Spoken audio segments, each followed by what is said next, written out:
Hello,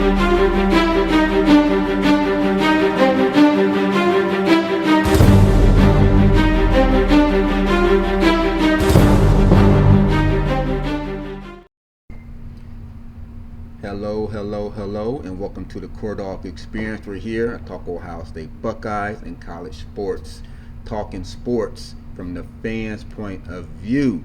So if you're feeling what you're hearing as the video plays on, please hit that like button. And if you like Buckeye content, college sports in general, from a different perspective, please subscribe and check a brother out. Help me grow this thing out. Help me grow it out. Trying to do more in 2024.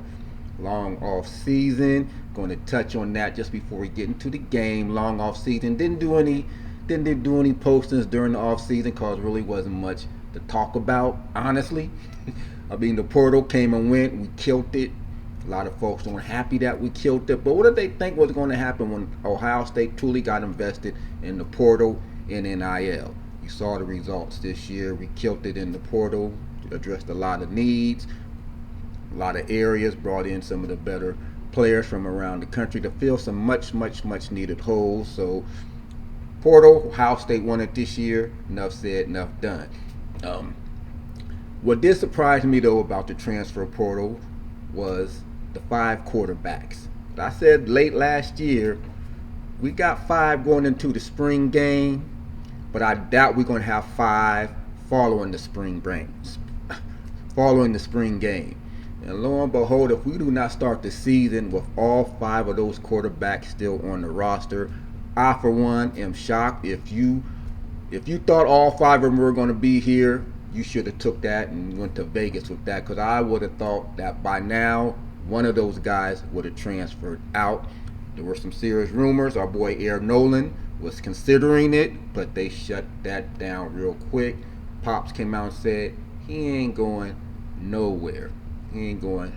So that was just the big stuff in the offseason. We didn't lose anybody of significance. I mean, Julian Fleming, but he was going to be buried on the depth chart.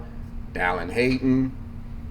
See how that's working out in Colorado. I mean, I don't even think is he the starter there? It didn't look like it from the other night.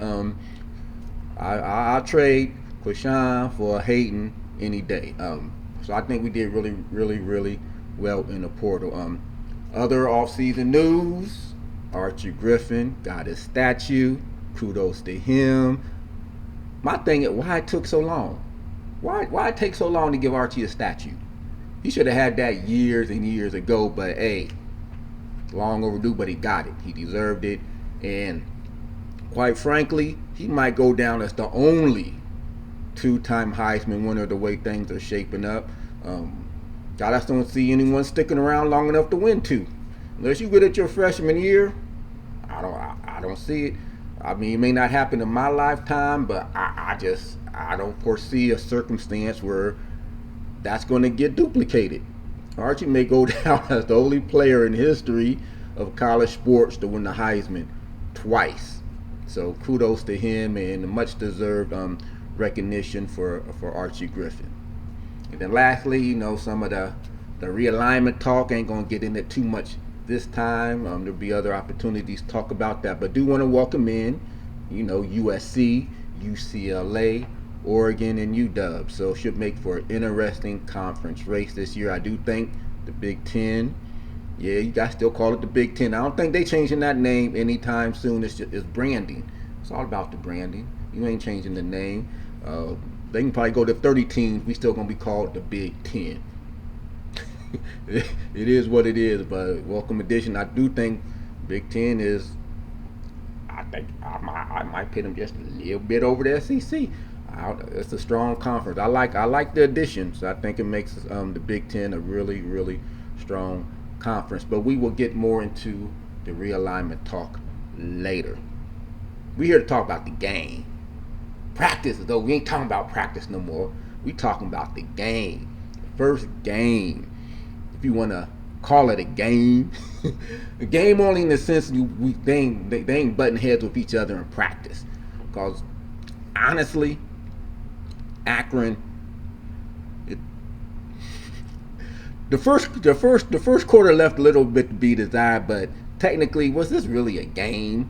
It's a game on paper because it's against different team, but by and large, it was just a glorified scrimmage against overmatched opponent as it played out as the game wore on.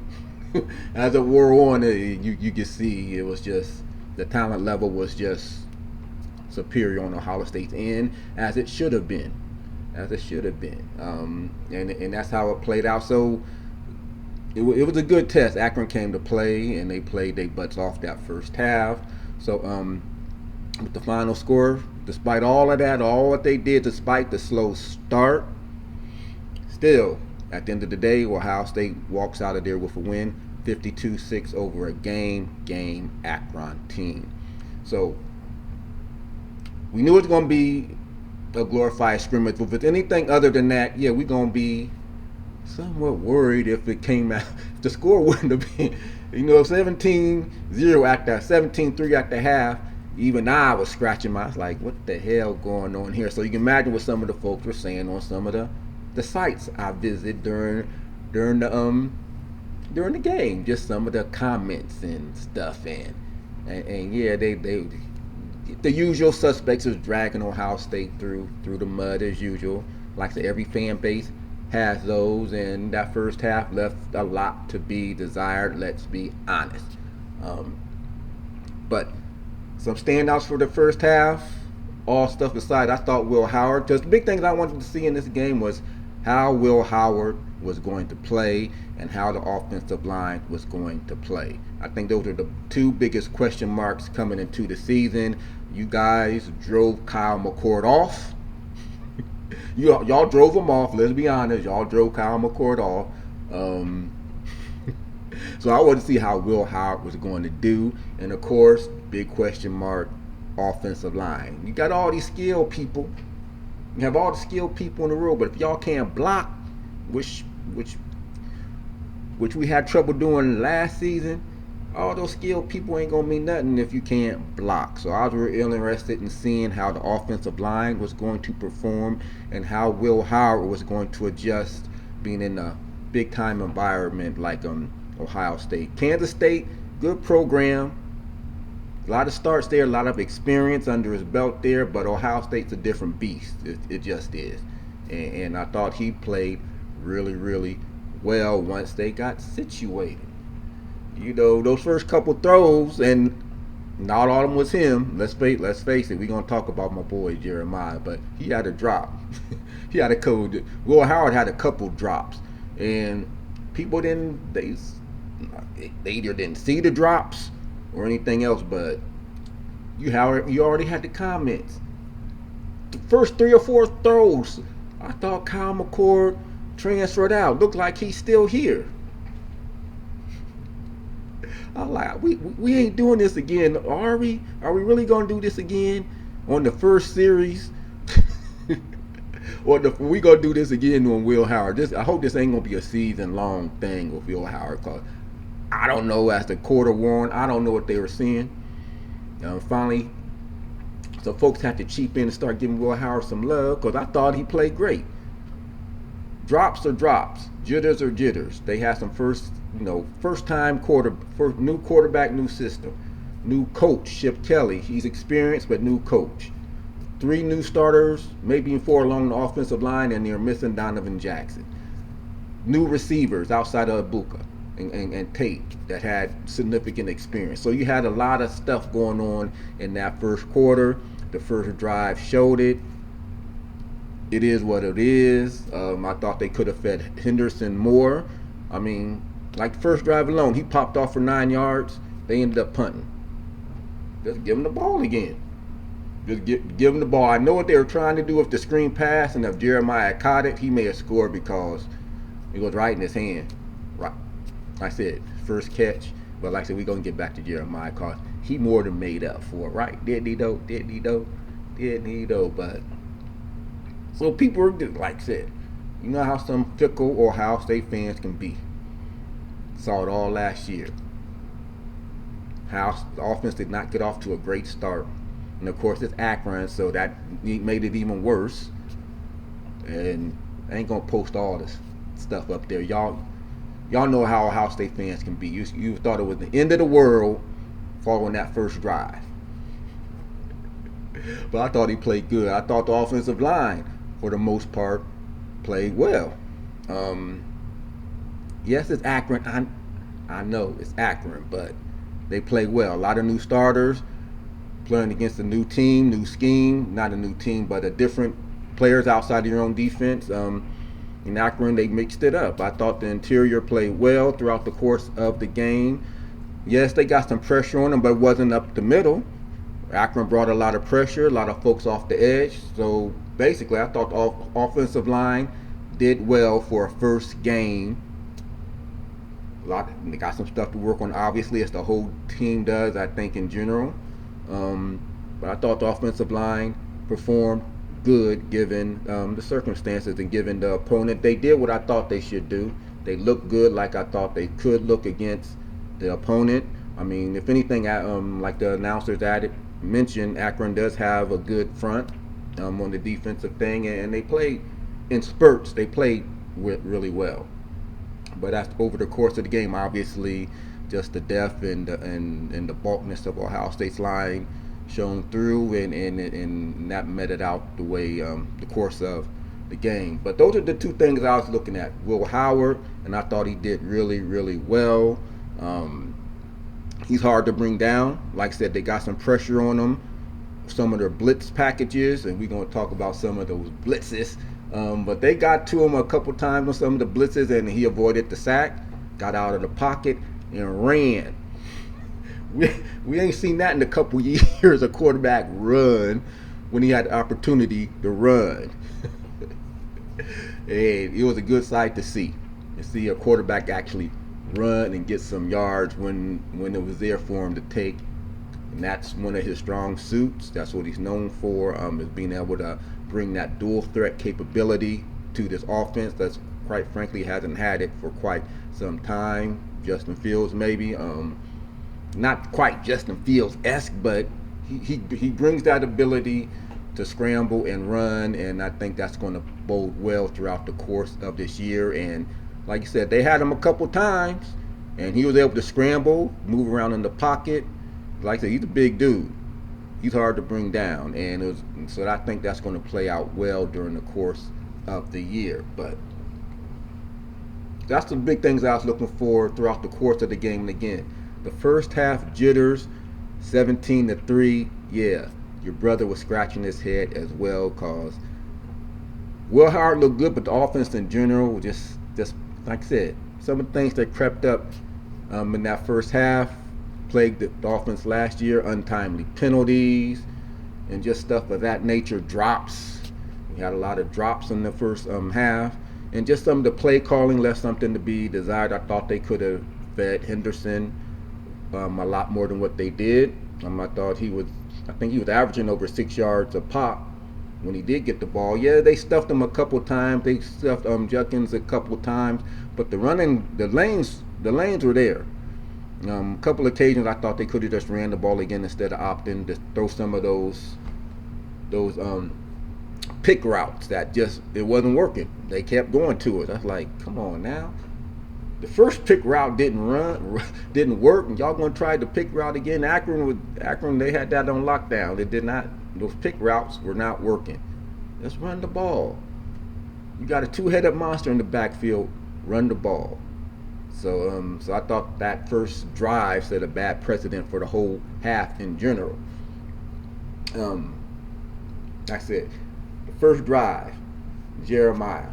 We've been hearing the hype all year long. All year long. Jitters get the best of the best. Jitters get the best of us sometimes, and I said that screen pass, he flat out dropped it. That was one of the things that stuck out. But did he make up for it by the end of the half? Yes, he did. Yes, he did. But the highlight, bad first half in general, not bad, just sloppy.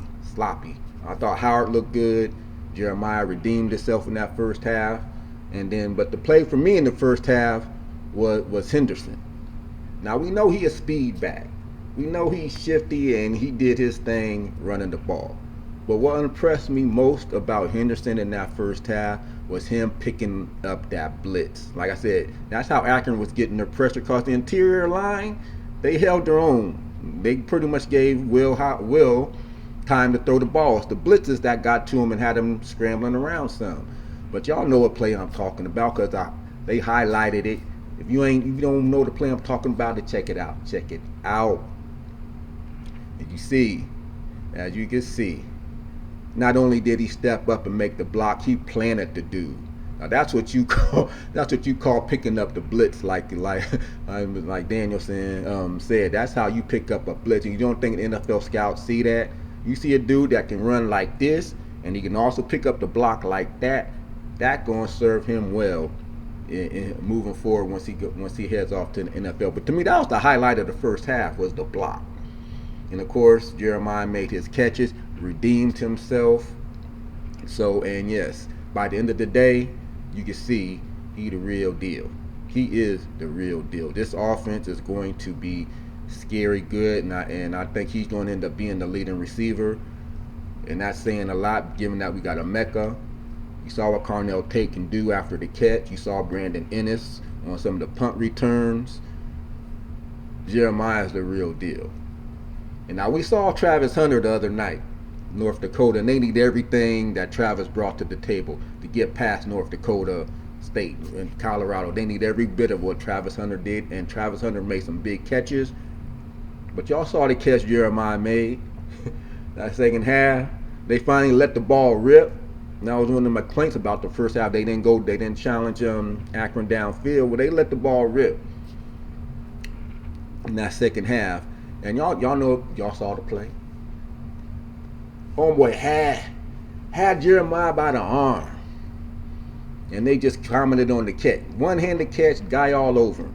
And as impressive that catch was, that throw was on point. Just getting back to how accurate Will Howard was throughout the day. That throw was on point. Homeboy had his arm. Jeremiah, they showed him the slow motion. Jeremiah made a one-handed catch down to the 2-yard line. A play or two later, Pashan takes it in for the touchdown. But the dude's the real deal. Travis Hunter's the real deal. Jeremiah's gonna be right there. I said, true freshman, y'all. True freshman. Number 1 recruit, and I think he showed out why he was the number 1 recruit coming into this year.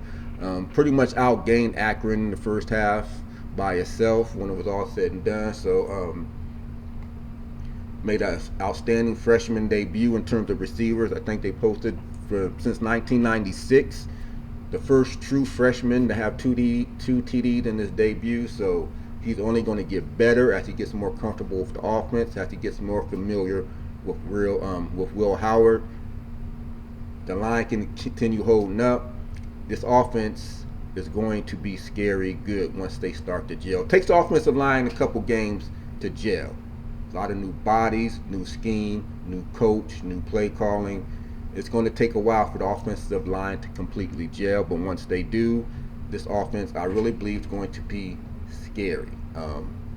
In the second half, Ohio State, they were a second half team last year. I think they pretty much blew Akron out in the second half of this game. The defense stepped up, did what they wanted to do, was get turnovers. Like I said, Denzel Burke, first half interception, and then the defense, they just dominated the second half.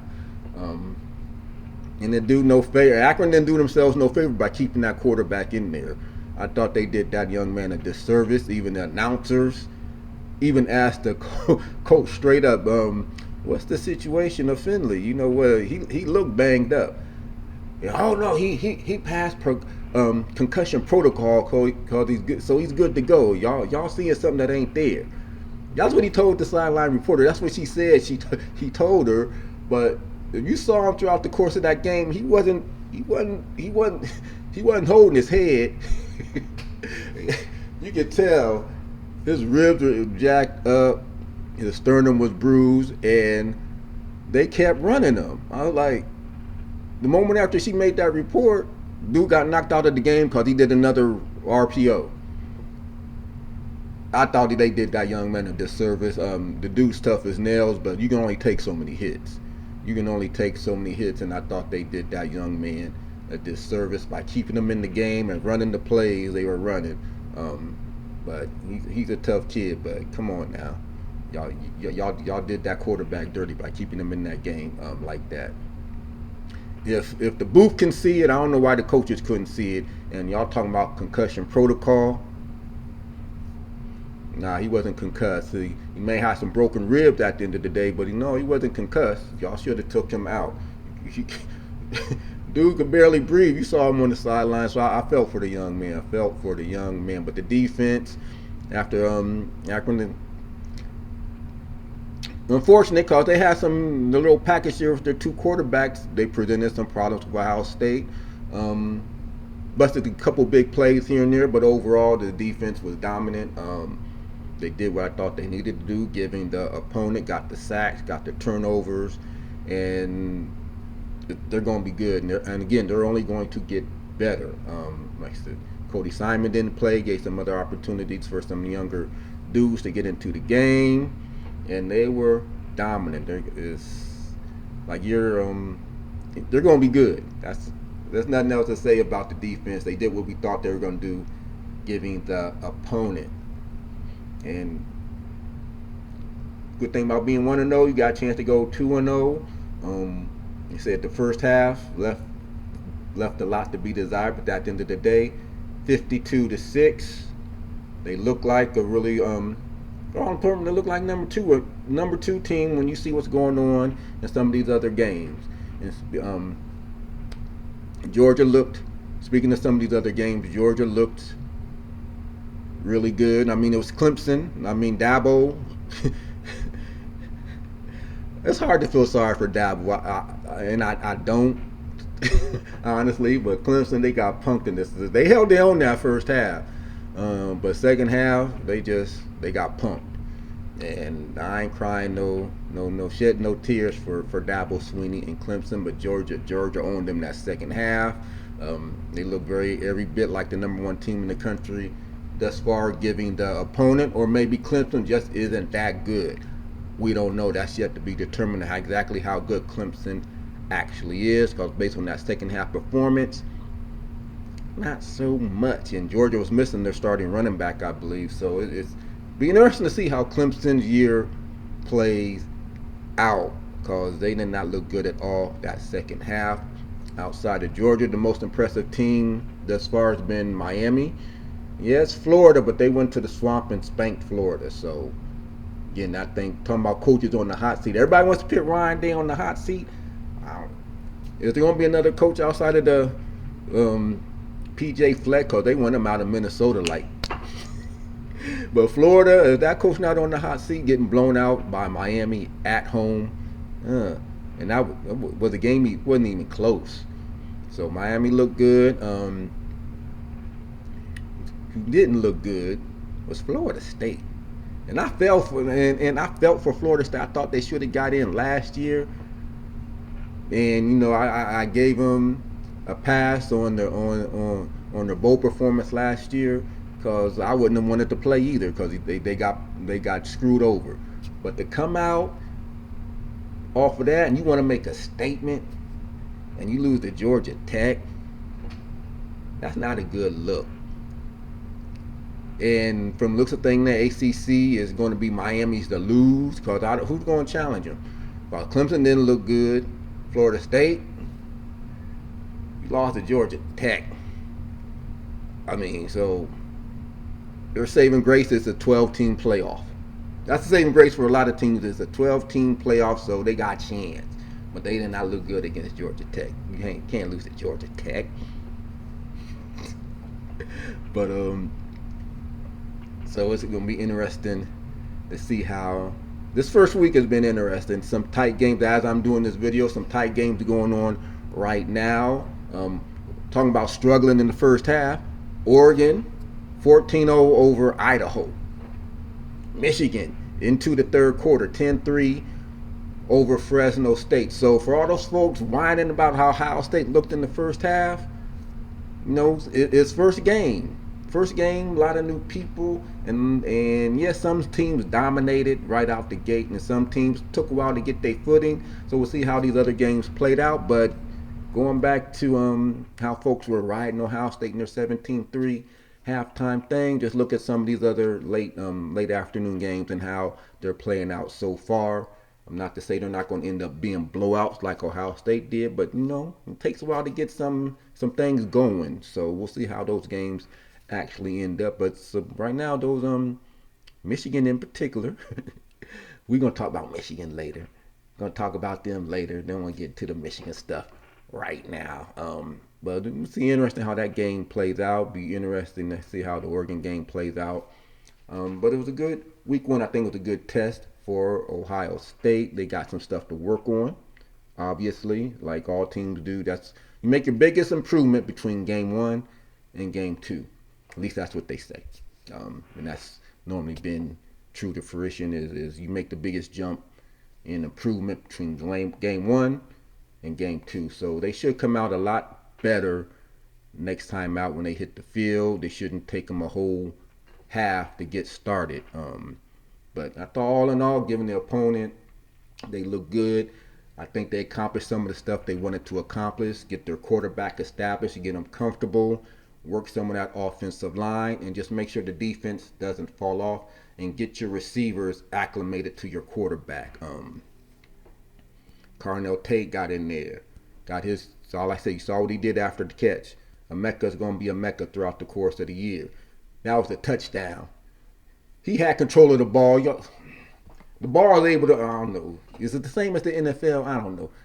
He had control of the ball when he hit the ground. He cared if it moved, if he still had control of the ball, but neither here or there, I guess, at the end of the day. But I thought he had the ball. Forearm was down. He had the ball. Moved a smidgen, but he, never mind. Being nitpicky. It's hard to, get nitpicky when it's 52-6. I'm getting nitpicky with that one, but I thought it was a touchdown. But the receivers are going to be off the chain this year, so it's going to be interesting as they get more familiar with Will Howard because he's accurate, and he's going to add another element to the offense that was not there last year. For that, I agree with you guys. McCord was not a runner. He was never going to be a runner. Will Howard, he's going to run. So when it's there, he's going to take it. And I think that's going to take a lot of pressure off the offense. But all in all, I saw some good stuff. Saw what I wanted to see. Got stuff to work on before they head into some of the bigger games in a few weeks. So, and that's what's good. I know people are knocking the schedule, but like the announcers mentioned, Washington was supposed to be their big non-conference opponent this season. But once they became part of the conference, they had to do what they could do given the short turnaround of having to fill in that space. So it is what it is. I would have preferred to have them play a bigger non-conference opponent, but conference, that's one of the pitfalls of conference realignment. There's going to be a non-conference game, big non-conference game. Now it's a conference game somewhere in the future. But so they had to reschedule Washington and move on and get another team in its place. But they got a lot. They got some. So they got some. I'm gonna say some cupcakes. Well, they should be number two team in the nation, given some of their non-conference opponents. You got opportunity to work on stuff. Glorified scrimmages. Technically they're games, but come on now. If they really turn into games, we got issues. But these are glorified scrimmages. But all in all, I thought they looked good. So give me what your guys' thoughts are on Will Howard. Do you think he looked good for his first time out? Are there any issues with the offensive line? Justin Fry's been taking heat, so Akron's not doing it for you.